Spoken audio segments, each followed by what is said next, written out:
101 વાતો વિજ્ઞાન સમજની. લેખક શ્રી યશવંત મહેતા. દાંતમાં સડો કેવી રીતે થાય છે? મેરુદંડવાળા મોટા ભાગના પ્રાણીઓને દાંત હોય છે. તેનો ઉપયોગ પકડવામાં, કાપવામાં અને ખોરાક ચાવવામાં થતો હોવાથી તે ખૂબ મજબૂત હોય એ જરૂરી છે. દાંતનો જે ભાગ તમે જુઓ છો તેને શિખર કહે છે. શિખરની નીચે પેઢાની અંદર દાંતનું મૂળ છુપાયેલું છે, જેનાથી દાંત જડબાના હાડકાં સાથે જોડાયેલા રહે છે.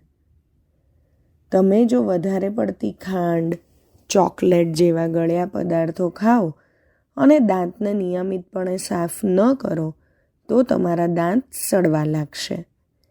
દાંતમાં ચોંટેલા ખોરાકના નાના કણોનું મોઢામાંના બેક્ટેરિયા વિભાજન કરે છે, જેથી તેજાબ ઉત્પન્ન થાય છે અને તે શિખર ફરતે આવેલ દંતવલ્કના કઠણ પડને ધીમે ધીમે નુકસાન કરે છે.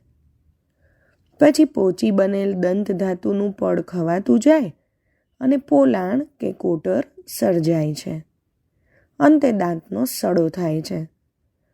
આનું આખરી પરિણામ તે દાંતનો દુખાવો.